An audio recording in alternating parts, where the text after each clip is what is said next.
Hello साथियों, आप सभी का स्वागत है मेरे चैनल में। आज का जो टॉपिक मैं आपको बताने वाला हूं तो बहुत सारे जो स्टूडेंट है, एस्पिरेंट है, उस टॉपिक को स्किप कर देते हैं। तो वो टॉपिक क्या है, इसको मैं इस वीडियो में बताऊंगा। और अगर ये आप वीडियो देखते हैं तो आपका जो इस टॉपिक से संबंधित जो डाउट्स होंगे वो सारे क्लियर हो जाएंगे। क्योंकि जिस किसी ने भी इसको स्किप किया वो हमेशा नुकसान में ही रहा। यहाँ से दो क्वेश्चन पूछे जाने की संभावना रहती, एक पूछा जाता है, कभी कभी दो क्वेश्चन भी पूछ ले जाते हैं। तो जी हाँ, उस टॉपिक का नाम है प्रस्तावना, यानी संविधान का परिचय पत्र जिसको कहा जाता है। वहाँ से क्वेश्चन कई बार एग्जामिनर ने डायरेक्ट पूछे हैं, और कैसे कैसे पूछे हैं तो मैं उन एरिया के ऊपर मैं बात करूँगा कि जहाँ से प्रस्तावना से संबंधित क्वेश्चन पूछे जाते हैं, और उसको मैं एक्सप्लेन करके भी आपको बताऊँगा।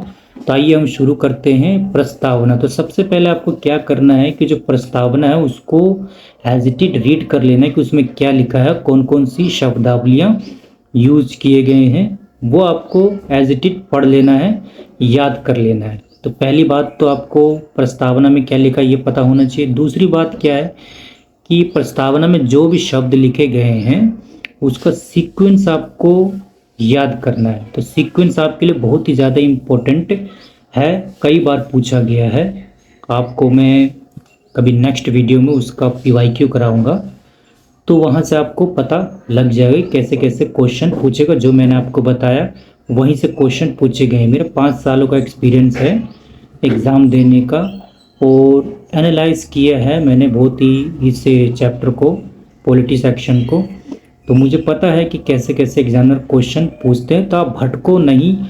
तो इसीलिए मैं ये वीडियो आपके लिए ले करके आया हूँ। क्योंकि देखो, आप महंगी से महंगी कोचिंग ले लो या कैसे भी आप तैयारी कर लो, लेकिन जब तक आप ओरिएंटेड तरीके से नहीं पढ़ेंगे, एग्ज़ाम ओरिएंटेड तरीके से, तब तक आपका एग्ज़ाम नहीं निकलने वाला है। मैंने बहुत गलतियाँ की थी, तो उन गलतियों को आप ना दोहराएं। तो इसलिए मैं ये वीडियो आपके लिए ले करके आया हूँ। आइए हम शुरू करते हैं। तो प्रस्तावना को सबसे पहले हम पढ़ते हैं। देखो, प्रस्तावना जो शुरू हो रहा है, हम भारत के लोग से शुरू हो रहा है ना। तो हम भारत के लोग, इससे क्या पता लगता है कि समस्त शक्तियों का केंद्र कौन है? जनता। हम यानी जनता, ठीक है। उसके बाद लिखा हुआ है कि भारत को एक संपूर्ण प्रभुत्व संपन्न समाजवादी पंथ निरपेक्ष लोकतंत्रात्मक गणराज्य बनाने के लिए तथा उसके समस्त नागरिकों को। तो ये पहला पैराग्राफ है। तो पहला पैराग्राफ में जो मैंने आपको बताया, संपूर्ण प्रभुत्व संपन्न समाजवादी पंथ निरपेक्ष लोकतंत्रात्मक गणराज्य, कभी कभी ये सीक्वेंस एग्जाम में पूछ लिया जाता, तो एज इट इज आपको याद रखना है, ठीक है। आगे क्या कहता है, 3 तरह के न्याय की बात करता है, उसका सीक्वेंस भी आपको याद रखना है। कौन कौन से? सामाजिक, आर्थिक और राजनीतिक न्याय की बात करता है।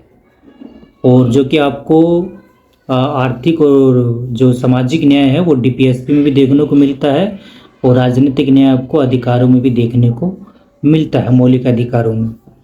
फिर 5 तरह की स्वतंत्रता की बात की गई है। वो स्वतंत्रता कौन सी है? तो विचार, अभिव्यक्ति, विश्वास, धर्म और उपासना की स्वतंत्रता की बात की गई है। तो ये भी आपको इसका सीक्वेंस याद कर लेना है। 2 तरह की समता की बात की गई, प्रतिष्ठा और अवसर की समता। तो प्रतिष्ठा क्या है और अवसर की समता क्या है? तो अवसर की समता यानी गरीब से गरीब तबका भी क्या करे, मतलब अवसर प्राप्त कर पाए। जैसे हम नौकरी के फॉर्म भरते हैं तो हर किसी को अवसर मिल पाए, चाहे महिलाएं हो, पुरुष हो, यानी उनमें विकलांग हो, यानी कोई भी हो। तो कई लोगों को आरक्षण दे करके अवसर को सुनिश्चित कराया जाता है। और कई बार क्या होता है कि देखो, नौकरी में भर्ती जो होती है, किसी समुदाय की रिक्तियां नहीं होती है, प्रतिनिधित्व नहीं होता है, तो उनके लिए सीटें आरक्षित कर दी जाती है। तो ये अवसर की क्षमता के अंतर्गत ही आते हैं, ठीक है। फिर उसके बाद आप देखेंगे कि व्यक्ति की गरिमा, उन सब में व्यक्ति की गरिमा और राष्ट्र की एकता और अखंडता सुनिश्चित करने वाली बंधुता बढ़ाने के लिए, ठीक है। तो यहाँ पे क्या बात की जा रही? बंधुता। तो बंधुता क्या है? इससे हमें 3 बातें हमें पता लगती है। क्या पता लगती है? एक तो हमें इससे ये पता लगता है कि व्यक्ति की गरिमा का सम्मान करे, ठीक है। बंधुता से व्यक्ति गरिमा का सम्मान करे। बंधुता यानी फ्रेटर्निटी। फ्रेटर्निटी यानी भाईचारा बढ़ाने की बात करता है। अगर ये दोनों आप करते हैं तो जिससे भारत की एकता और अखंडता सुनिश्चित की जा सकती है। अगर आप ये नहीं करेंगे, भाईचारा बना करके नहीं रखेंगे और उसके अलावा जो व्यक्ति की जो गरिमा है उसका सम्मान नहीं करेंगे तो उनको फिर अपनापन नहीं लगेगा कि हम तो इस भारत के नागरिक समझे ही नहीं जाते, हमारा कोई सम्मान ही नहीं करता है, हमारी गरिमा का सम्मान ही नहीं करता है। तो इसलिए भाईचारा को बढ़ाने की बहुत ज़्यादा ज़रूरत है और गरिमापूर्ण सम्मान तरीके से हर किसी को जीने का अधिकार है और आर्टिकल 21 भी यही कहता है। ठीक है, गरिमापूर्ण जिंदगी जीने के हमें अधिकार वो देता है, उससे वंचित नहीं किया जा सकता। ये नहीं कि आप किसी को गाली गलौज करके बात करो या कुछ ऐसे शब्दों का इस्तेमाल करो जिससे उसको ठेस पहुंच सकती है। ठीक है ना। और उसके बाद कहा जा रहा है कि दृढ़ संकल्प होकर अपनी इस संविधान सभा में आज तारीख, तो इस समय प्रस्तावना से तारीख के बारे में पता लगता है कि ये कब बनकर तैयार हुआ। तो 26 नवंबर 1949 ईस्वी को बनकर तैयार हुआ। मिति मार्गशीर्ष शुक्ल सप्तमी संवत 2006 विक्रमी को ये क्या हुआ है, बनकर तैयार हुआ है। ठीक है, तो हिंदी कैलेंडर भी है और इंग्लिश कैलेंडर 26 नवंबर 1949 ईस्वी को बनकर तैयार हुआ। तो अंगीकृत करते हैं एतद द्वारा, इस संविधान को अंगीकृत, अधिनियमित और आत्मर्पित करते हैं। तो ये तो मैंने आपको एक पढ़कर बता दिया कि इसमें क्या क्या लिखा हुआ है। तो एज इट इज उसको याद रखना, सीक्वेंस आपको याद रखना है। अब तीसरा आपसे पूछा जाएगा कंसेप्ट वाइज आपसे क्वेश्चन पूछा जाएगा, जैसे कि स्वतंत्रता का क्या अर्थ है, समता का क्या अर्थ है, न्याय का क्या अर्थ है, ये आपसे पूछा जा सकता है। देखो समता का क्या अर्थ है कि जैसे भेदभाव का ना होना, ये शून्य भेदभाव समता कहलाता है। लेकिन केवल आपसे यही नहीं पूछा जाएगा, तो समता को आपको अच्छी तरीके से पढ़ लेना है। खासकर एनसीईआरटी जब 11th क्लास की आप सैद्धांतिक वाला पॉलिटी का पढ़ोगे तो वहाँ पे परिभाषाएं दे रखी है, स्वतंत्रता क्या होता है, समता क्या होता है ना, बंधुत्व क्या होता है, न्याय क्या होता है, तो वहाँ पे दे रखा होता है। और न्याय का क्या अर्थ होता है, जैसे हम किसी को उचित उनको अधिकार दे दे, है ना, उनको उचित अधिकार दे दे, उनके हक अदा कर दे, तो न्याय कहलाता है। जैसे कि मान लो कि कोई एक, जैसे पसमानदा मुस्लिम की अगर बात की जा रही है इन दिनों, तो पसमानदा मुस्लिम का देखो प्रतिनिधित्व कम है, तो हम उसको क्या करेंगे, न्याय दिलाने के लिए हम क्या करें, उनका प्रतिनिधित्व बढ़ाएंगे। यानी हमने उसको उचित जो है वो हक अदा कर दिया, उचित अधिकार हमने उसको प्रदान कर दिए, या उनको जो जिस चीज़ की जरूरत है हमने वो उसको अदा कर दिया, तो वो न्याय के कैटेगरी में आता है। ठीक है। अब उसके अलावा अगर हम बात करते हैं तो ये स्वतंत्रता भी देखो दो प्रकार की होती है, सकारात्मक और नकारात्मक। जब एनसीईआरटी आप पढ़ते हो तो आपको पता चलता है। ठीक है,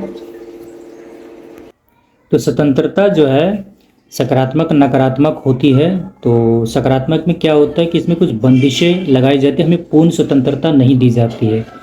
जॉन जीएस जो मिल है उन्होंने इसकी परिभाषा दी थी कि स्वतंत्रता दो प्रकार की होती है, सकारात्मक नकारात्मक।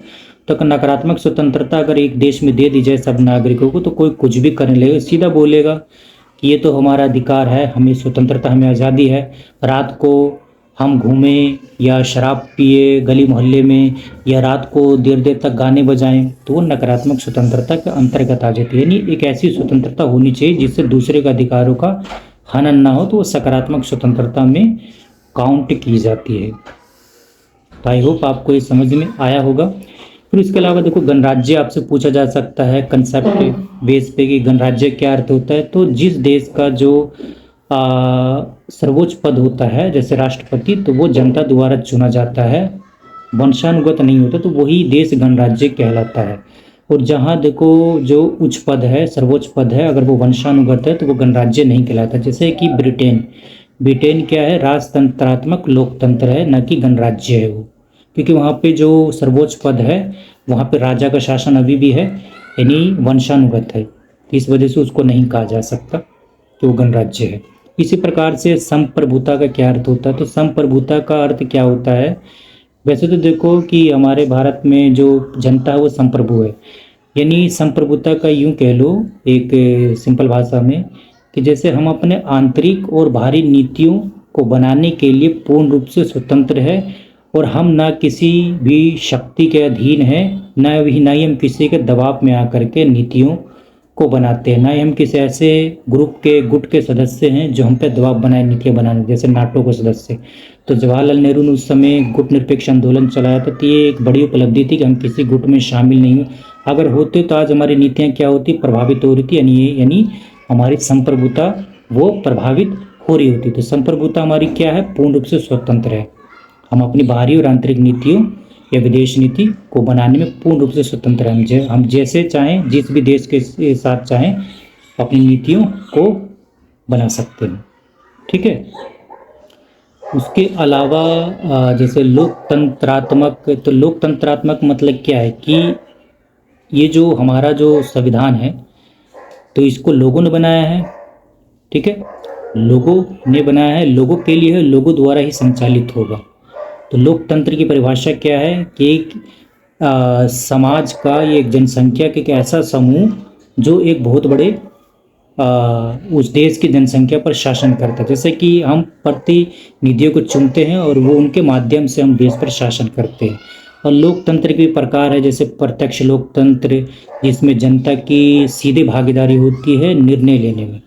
उसी प्रकार से अप्रत्यक्ष लोकतंत्र जो कि हमारा है, अमेरिका है, इसमें हम क्या करते हैं, हम अपने प्रतिनिधि चुनते हैं, जैसे सांसद या विधायक, और उसको संसद में भेजते हैं ताकि वो हमारे लिए नीतियों का निर्माण कर पाए।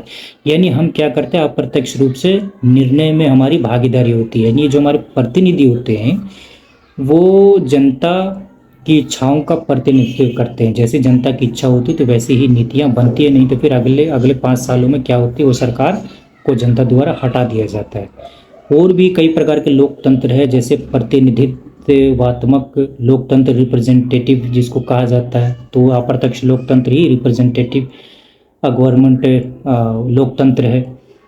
और इसके अलावा अगर हम बात करें, उदारवादी लोकतंत्र भी होता है, समाजवादी लोकतंत्र भी होता है। तो उदारवादी लोकतंत्र में देखो, कानून का शासन, संविधान, अधिकार, इसकी उसमें व्यक्ति की गरिमा है ना, तो इसकी उसमें क्या की जाती है, प्राथमिकता दी जाती है। तो वो किस में काउंट हो जाता है, उदारवादी लोकतंत्र में काउंट हो जाता है। तो हमारा जो भारत है उदारवादी लोकतंत्र में, क्योंकि यहाँ पर उदारवादी कई अधिकार दिए गए हैं।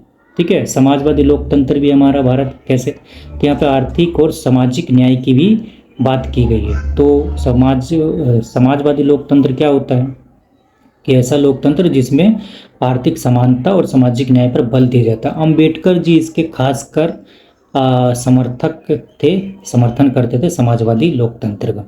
उसके अलावा अगर आप देखोगे तो लोकतंत्र का और भी प्रकार आपको सामने देखने को मिलता है, जैसे कि विमर्शी लोकतंत्र। विमर्शी का मतलब होता है वाद विवाद, तर्क वितर्क करना। यानी हम जो भी निर्णय लेते हैं तो इसको अच्छी तरीके से तर्क वितर्क करके, एक अच्छी बहस करके, विचार विमर्श करके हम निर्णय लेते हैं। तो इस प्रकार का अगर कोई लोकतंत्र है तो उसको विमर्शी लोकतंत्र कहा जाता है। जैसे भारत में अगर कोई भी कानून बन रहा है तो उसके ऊपर विचार विमर्श किया जाता है, बहस की जाती है संसद में किसी बिल को लेकर के, तो विमर्शी लोकतंत्र के अंतर्गत आ जाता है। तो यही लोकतंत्र की खूबसूरती है कि यहाँ पे कोई भी हम चीज़ें हिंसा तरीके से नहीं करते, अहिंसा तरीके से करते हैं, यानी विचार विमर्श करके करते हैं। फिर एक और लोकतंत्र की अगर हम बात करें तो एक और लोकतंत्र क्या है, आपने सुना होगा विषम लोकतंत्र, असिमेट्रिक डेमोक्रेसी। ये क्या होता है, तो देखो भारत या ब्रिटेन की अगर बात करें तो असिमेट्रिक लोकतंत्र यहाँ पर देखने को हमें मिलता है। यानी कि क्या होता है कि हमने भारत में कुछ राज्यों को विशेष अधिकार दे दिए है, यानी कुछ उनको ज़्यादा स्वायत्तता दे दी है, ये अधिकार दे दिए है अन्य राज्यों की तुलना में। जैसे कि पहले 370 धारा जब लागू थी जम्मू कश्मीर के लिए 2019 से पहले, 5 अगस्त 2019 से पहले, तो वो क्या था, असिमेट्रिक डेमोक्रेसी में गिना जाता था। और अभी भी कुछ राज्यों को विशेष राज्य का दर्जा मिला हुआ है, जैसे नागालैंड, अरुणाचल प्रदेश है ना, 11, 12, 13 ऐसे राज्य हैं, हिमाचल प्रदेश, उत्तराखंड, इनको स्वायत्तता ज़्यादा मिली हुई है। तो इसलिए ये असिमेट्रिक डेमोक्रेसी में काउंट किया जाएगा। और इसी प्रकार से ब्रिटेन में आप देखोगे कि जो वेल्स है ना, वेल्स है, और आयरलैंड, उत्तरी आयरलैंड है, तो उनको भी कुछ स्वायत्तता दी गई, स्कॉटलैंड वगैरह, तो वो भी असिमेट्रिक लोकतंत्र कहा जाता है। तो लोकतंत्र देखो जो हमने चुना है तो उसमें ये इन सभी का समावेशन किया गया है। इन सभी लोकतंत्र का समाजवादी लोकतंत्र भी, उदारवादी लोकतंत्र भी, असिमेट्रिक लोकतंत्र भी है, हमारा विमर्शी लोकतंत्र भी है। तो ये प्रकार हैं जो मैंने आपको बताया एक आसान भाषा में। तो आई होप आपको ये समझ में आया होगा। अब हम आगे बढ़ते हैं। तो और क्या रह गया आपका, संपूर्ण प्रभुत्व संपन्न, तो बता दिया संपूर्ण प्रभुत्व संपन्न नहीं, हम पूर्ण रूप से संप्रभु गणराज्य भी आपको मैंने बता दिया। वहाँ पंथ निरपेक्ष क्या होता है, तो पंथ निरपेक्ष देखो क्या होता है। पंथ निरपेक्षता का अर्थ होता है कि कोई भी देश जो होता है या राज्य जो होता है वो किसी विशेष धर्म का समर्थन नहीं करेगा, उसका अपना कोई ऑफिशियल धर्म नहीं होगा, वो सभी धर्मों को समान दर्जा देगा। और पंथ निरपेक्ष जो है वो एक पश्चिमी विचारधारा है। लेकिन भारत ने जो पंथ निरपेक्षता का जो मॉडल अपनाया है वो सर्वधर्म समभाव से प्रेरित होकर के सकारात्मक पंथ निरपेक्षता का मॉडल को अपनाया है। यानी पश्चिमी मॉडल कैसा है, तो वो नकारात्मक मॉडल है। यानी उसमें क्या है कि राज्य का धर्म से पूर्ण अलगाव है, पूर्ण पृथक्करण किया गया है, ठीक है, सैद्धांतिक रूप से, व्यवहारिक रूप से भी। लेकिन भारत में क्या है कि सैद्धांतिक रूप से तो अलग है हम, लेकिन व्यवहारिक रूप में देखोगे कि हम यहाँ पर सकारात्मक हस्तक्षेप भी राज्य सरकार द्वारा या केंद्र सरकार द्वारा समय समय पर किया जाता है। जैसे कि 3 तलाक का मुद्दा जब आया था, यानी धार्मिक मामलों में सरकार क्या कर सकती, हस्तक्षेप कर सकती है जब भी लोक व्यवस्था का उल्लंघन होता हो या नैतिकता का उल्लंघन होता है, किसी का अधिकारों का हनन होता हो, है ना। जैसे मंदिर में, सबरीमाला मंदिर में प्रवेश को लेकर के भी सरकार ने हस्तक्षेप किया, 3 तलाक को लेकर के भी हस्तक्षेप किया, और अभी एक नया मुद्दा जो आया वक्फ बोर्ड बिल को लेकर के। तो जो धार्मिक संस्थान है उसमें सरकार हस्तक्षेप कर सकती है 2-3 आधारों पर, जो मैंने आपको बताया। लोक व्यवस्था का अगर भंग हो रही हो या नैतिकता का उल्लंघन हो रहा है, किसी का अधिकारों का उल्लंघन हो रहा हो तो, ठीक है। पंथ निरपेक्षता भी आपने जान लिया। अब देखो और क्या पूछा जाता है प्रस्तावना से, कि इसमें कितनी बार संशोधन हुए थे। केवल एक बार संशोधन हुआ है, वो भी 42वें संविधान संशोधन 1976 इंदिरा गांधी जी द्वारा किया गया था। और उसमें 3 शब्दों को जोड़ा गया था। कौन सा, समाजवादी, पंथ निरपेक्षता और अखंडता, इन 3 शब्दों को जोड़ा था। कई बार यहाँ से क्वेश्चन पूछे गए हैं, ठीक है। उसके अलावा आप देखोगे कि ये जो प्रस्तावना है तो इसका स्रोत क्या है, अमेरिका की जो प्रस्तावना उससे प्रेरित है, लेकिन इसकी जो भाषा है वो ऑस्ट्रेलिया से ली गई है, ठीक है। और उसके अलावा अगर हम बात करें तो ये जो प्रस्तावना है ये उद्देश्य का प्रस्ताव ही है, जिसे जवाहरलाल नेहरू ने 13 दिसंबर 1946 को संविधान सभा में प्रस्तुत किया था, और 22 दिसंबर को इसको एक्सेप्ट किया गया था, स्वीकार किया गया था कुछ संशोधन के साथ। तो ये भी आपसे पूछा जा सकता है कि उद्देश्य का प्रस्ताव कब प्रस्तुत किया गया और कब स्वीकार किया गया। तो 22 दिसंबर 1946 को इसको स्वीकार किया गया, प्रस्तुत किया गया 13 दिसंबर को। संविधान सभा की पहली बैठक 9 दिसंबर को 1946 को हुई थी। अब उसके अलावा अगर हम बात करें तो देखो इसको ऊपर जो प्रस्तावना को लेकर के जो वाद हुए हैं, वाद यानी जो केस वगैरह इसको लेकर के जो हुए हैं, तो वहाँ से भी आपसे क्वेश्चन पूछा जा सकता है। जैसे कि बेरूबारी वाद, तो बेरूबारी वाद में जो प्रस्तावना को संविधान का अभिन्न अंग नहीं माना था, और उसके बाद 1967 में गोलकनाथ वाद आया था। तो उसमें क्या कहा गया, उसमें कहा गया कि ये जो प्रस्तावना है ये संविधान की आत्मा है, इन स्पिरिट है। और उसके बाद जो पॉपुलर वाद है तो 1973 में आया था पेशवानंद भारती वाद। तो उसमें कहा गया जो बेरूबारी वाद, तो उसके निर्णय को पलट दिया। उसमें कहा कि जो प्रस्तावना है वो संविधान का अभिन्न अंग है, और एक नए अवधारणा को प्रस्तुत किया सुप्रीम कोर्ट ने उस समय, जो कि बेसिक स्ट्रक्चर के रूप में आता है, यानी मूल संरचना के रूप में आता है। तो ये भी बहुत ज़्यादा इंपॉर्टेंट है आपके लिए। मूल संरचना की लिस्ट बना लो, जैसे कि मूल संरचना क्या है, क्या संविधान में लिखा हुआ, क्या सूची है कोई संविधान में, नहीं। इसको समय समय पर सुप्रीम कोर्ट ने बताया है कि बेसिक स्ट्रक्चर कौन कौन से तत्व संविधान के हैं। तो देखो संसदीय प्रणाली आपका हो गया, संघात्मक शासन हो गया, सुप्रीम को या न्यायालय की स्वतंत्रता होगी, समीक्षा करने की शक्ति होगी, हमारे मौलिक अधिकार, मौलिक कर्तव्य, है ना, संसदीय प्रणाली, ये सब क्या है, मूल संरचना के पार्ट हैं। इसको संशोधन करके भी नहीं हटाया जा सकता, वो तर्क संगत संशोधन होगा तो ही हटाया जा सकता है। मौलिक अधिकारों को तर्क संगत होगा तभी हटाया जा सकता, वरना नहीं हटाया जा सकता। तो ऐसी आपको कई और लिस्ट बना लेनी है, ठीक है, मूल संरचना की। और कई बार यहाँ से क्वेश्चन पूछे गए हैं। और प्रस्तावना के जो शब्द है ना, जो प्रस्तावना में संशोधन किया जा सकता है, लेकिन उसकी जो स्वरूप है, यानी प्रस्तावना का जो स्वरूप है, जो हमें संपूर्ण प्रभुत्व संपन्न एक गणराज्य की जो बात करते हैं, तो उसको जो शासन का स्वरूप है वो नहीं बदला जा सकता। उसको जो शब्द हैं, जो मूल्य हैं, जैसे समता, न्याय और गणराज्य, है ना, स्वतंत्रता, इसको चेंज नहीं किया जा सकता। तो प्रस्तावना के जो शब्द हैं वो भी मूल संरचना के ही हिस्से हैं। अब उसके अलावा और आपसे क्या पूछा जा सकता है? आपसे ये पूछा जा सकता है कि जो विभिन्न संविधान निर्माताओं ने प्रस्तावना को लेकर के क्या क्या कहा। जैसे कि नानी पालकीवाला ने संविधान प्रस्तावना को परिचय पत्र कहा है, ठीक है। तो ठाकर दास ने क्या कहा है, के मुंशी ने क्या कहा है, ये आपसे पूछा जा सकता है। मैं अभी आपको बता देता हूँ।